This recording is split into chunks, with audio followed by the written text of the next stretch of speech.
जब हम बात करते हैं इन्वेस्टमेंट की 5 से 6 साल के लिए, तो यहाँ पे कुछ कई सारे स्कीम्स की जो कैटेगरी है वो अच्छी हो जाती है इन्वेस्टमेंट के लिए। उसमें से एक कैटेगरी के बारे में इस वीडियो के अंदर बात करने वाले हैं, जो कि है large and mid cap fund. ये कैटेगरी थोड़ी सी वॉलेटाइल होती है, लेकिन 5-6 ईयर्स में अच्छे रिटर्न्स भी बना के इन्वेस्टर को दे देती है। तो टॉप 5 फंड्स के बारे में हम बात करते हैं, जिन्होंने पिछले 3 साल में काफ़ी बढ़िया पैसा इन्वेस्टर को बना के दिया है। कितने रुपए से इन्वेस्टमेंट कर सकते हैं, कितना एक्सपेंस रेशियो है, अगर इन्वेस्टमेंट किया हो तो आपने तो कितना पैसा बनता, सारी चीज़ें इस वीडियो के अंदर हम बात करेंगे। 5वें नंबर पे हमारे पास कोटक का large and mid cap fund आ जाता है, जो कि कोटक इक्विटी अपॉर्चुनिटी फंड है। 30% से ज़्यादा, टू बी एग्जैक्ट 30.72% का करेंटली अगर हम देखें तो लास्ट 3 ईयर्स में एनुअलाइज्ड SIP रिटर्न इस स्कीम ने बना के इन्वेस्टर्स को दिए हैं, जो कि काफ़ी बढ़िया हम मान सकते हैं यहाँ पे। इसके अलावा इसका जो AUM है वो अभी 22,000 करोड़ के पास है। यहाँ पे अगर हम बात करते हैं, सिर्फ 100 रुपये से लमसम और SIP दोनों ही स्टार्ट कर सकते हैं। लमसम भी इन्वेस्ट कर सकते हैं, SIP इन्वेस्ट कर सकते हैं मात्र 100 रुपये से। इसके अलावा एक्सपेंस रेशियो की बात करते हैं तो सिर्फ 0.52% का एक्सपेंस रेशियो है।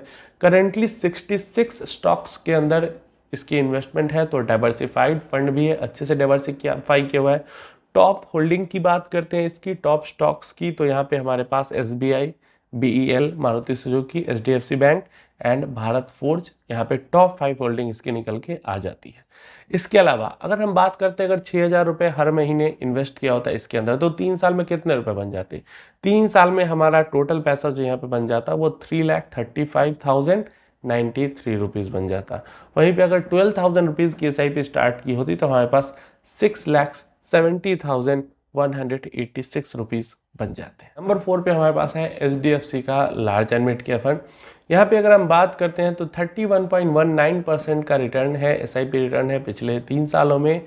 और इस फंड का जो टोटल अभी AUM हो चुका है वो 19,500 करोड़ के पास पहुंच चुका है। लमसम और SIP 100 रुपये से इन्वेस्टमेंट स्टार्ट कर सकते हैं, लेकिन अगर हम एक्सपेंस रेशियो देखें तो कोटक से थोड़ा ज़्यादा एक्सपेंस रेशियो चार्ज कर रहा है, 0.83% का। लेकिन दिक्कत इसलिए नहीं है कि ज़्यादा एक्सपेंस रेशियो चार्ज कर रहा है तो ज़्यादा रिटर्न भी बना के दे रहा है, तो हमें क्या ही फ़र्क पड़ता है। कम एक्सपेंस रेशियो चार्ज करके कम रिटर्न बनाने से अच्छा है ज़्यादा एक्सपेंस रेशियो चार्ज करके ज़्यादा रिटर्न बनाए, कोई इशू नहीं होती हमें। इसके बाद अगर हम बात करते हैं, इसके कुछ 186 स्टॉक्स के अंदर इन्वेस्ट करके रखा है, लगभग 200 स्टॉक्स के अंदर। टॉप होल्डिंग की बात करते हैं तो HDFC बैंक है, खुद के ही बैंक में इन्वेस्ट करके रखा है सबसे ज़्यादा। देन ICICI बैंक के अंदर है, देन इंडसइंड बैंक के अंदर है, देन एक्सिस बैंक के अंदर है। तो ये कुछ टॉप होल्डिंग्स है, सारे के सारे बैंक्स के अंदर इन्वेस्ट करके रखा हुआ है।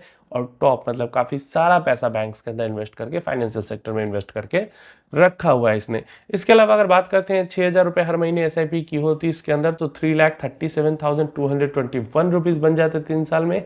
एंड 12,000 रुपीज़ हर महीने SIP की होती तो 6,74,441 रुपीज़ यहाँ पे बन जाते हैं। बंधन कोर इक्विटी फंड, जो कि बंधन का large and mid cap fund है, इस स्कीम की बात करें तो इसने बना के दिए हैं यहाँ पे 33.90% का रिटर्न। तीसरे नंबर पे पहुंच चुके हैं हम। इसका जो AUM है वो 4,681 करोड़ का है, तो क्योंकि नया फंड है तो नई AMC भी एक तरीके से मान सकते हो बाकी के मुकाबले में, तो AUM अभी कम है इसका। इसके अलावा इसके अंदर आप लमसम इन्वेस्टमेंट कर सकते हो सिर्फ और सिर्फ 1,000 रुपये से स्टार्ट, और SIP कर सकते हो सिर्फ और सिर्फ 100 रुपये से स्टार्ट। नंबर ऑफ स्टॉक्स की बात करते हैं तो 106 स्टॉक्स के अंदर इसने इन्वेस्टमेंट करके रखा हुआ है।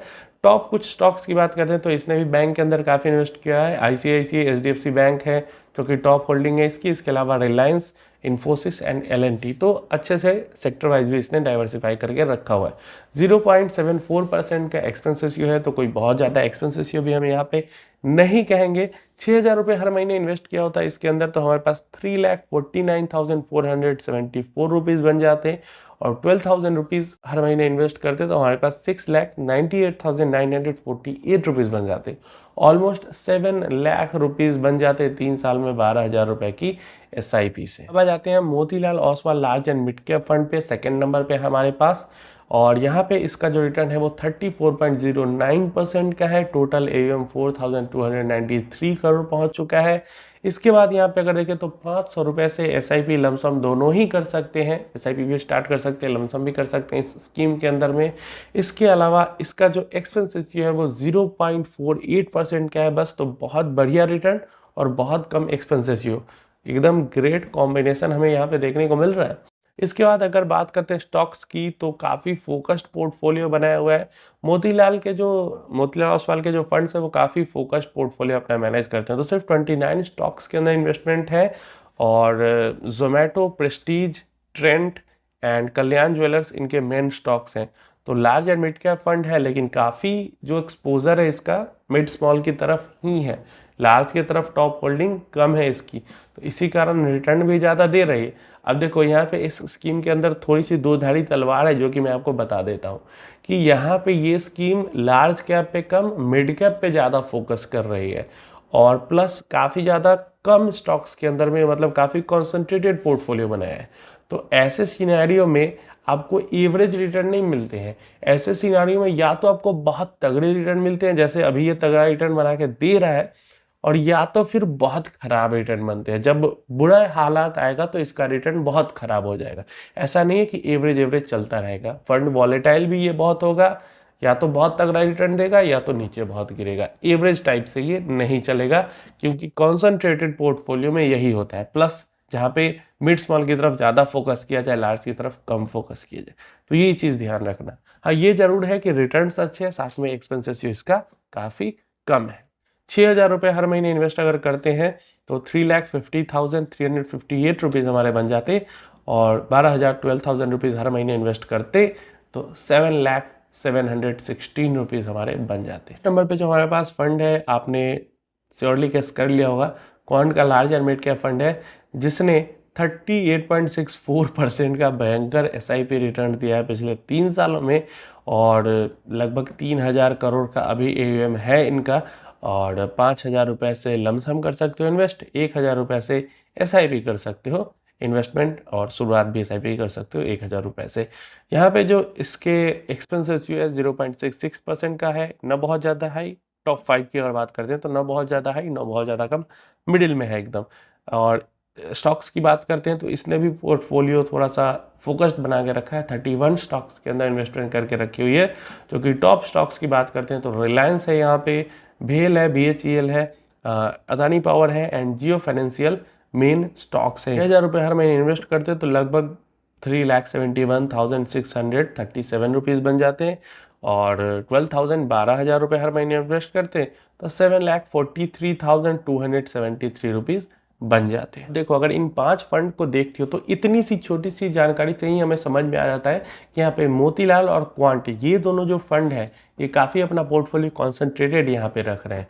एक्सपेंस रेशियो कम चार्ज कर रहे हैं, जो रिटर्न दे रहे हैं उसके अगेंस्ट में तो काफ़ी कम एक्सपेंस रेशियो चार्ज कर रहे हैं, लेकिन ये फंड्स वॉलेटाइल बहुत ज़्यादा होंगे और दो धारी तलवार की तरह काम करेंगे। या तो एकदम ज़बरदस्त रिटर्न, और जब उस समय खराब होगा, गिरेंगे तो काफ़ी तगड़े गिरेंगे भी, लेकिन एवरेज अगर हम देखें तो लॉन्ग टर्म में रिटर्न्स अच्छे ये भी बना देंगे। और बाकी जो 3 है, जैसे बंधन हो गया या HDFC हो गया या कोटक हो गया, तो ये है थोड़ा सा आहिस्ते आहिस्ते, मतलब रिटर्न अच्छे हैं लेकिन ये एवरेज टाइप का रिटर्न अच्छे देते जाएंगे। ऐसा नहीं होगा कि अचानक से बहुत ज़्यादा जंप कर जाएंगे या अचानक से बहुत ज़्यादा गिर जाएंगे। और पोर्टफोलियो भी इनका क्वांट और मोतीलाल ओसवाल के अगेंस्ट में वॉलीटिलिटी इनके पोर्टफोलियो के अंदर कम होगी। तो 2 टाइप के इन्वेस्टर के लिए यहाँ पे इन 5 फंड में से ही हमें पता चल गया। एक जो अच्छे रिटर्न्स, अच्छी वॉलेटिलिटी के साथ, कोई डर नहीं लगता, क्वांट मोतीलाल के साथ जा सकते हैं। एक ऐसे इन्वेस्टर जिनको वॉलेटिलिटी बहुत ज़्यादा नहीं चाहिए, रिटर्न्स थोड़े कम भी चलेंगे, वो HDFC, बंधन और कोटक के साथ जा सकते हैं। बाकी कोई ये इन्वेस्टमेंट का मैंने आइडिया नहीं दिया है, कोई रिकमेंडेशन नहीं दिया है, इन्फॉर्मेशन एनालिसिस पर्पस के लिए वीडियो बनाई है, एजुकेशनल पर्पस के लिए बनाई है। तो देखो समझो खुद से, जैसे मैंने आपको बताया कैसे छोटी सी जानकारी से इतना कुछ बता दिया, तो खुद से रिसर्च करने की कोशिश करो, समझने की कोशिश करो। खुद का भरोसा होगा तो गिरावट के टाइम में डर के एग्जिट नहीं करोगे। तो सोचे समझिए, और अगर आपके होल्डिंग पीरियड को सूट करता है तो वैसे इन्वेस्टमेंट भी कर सकते हैं।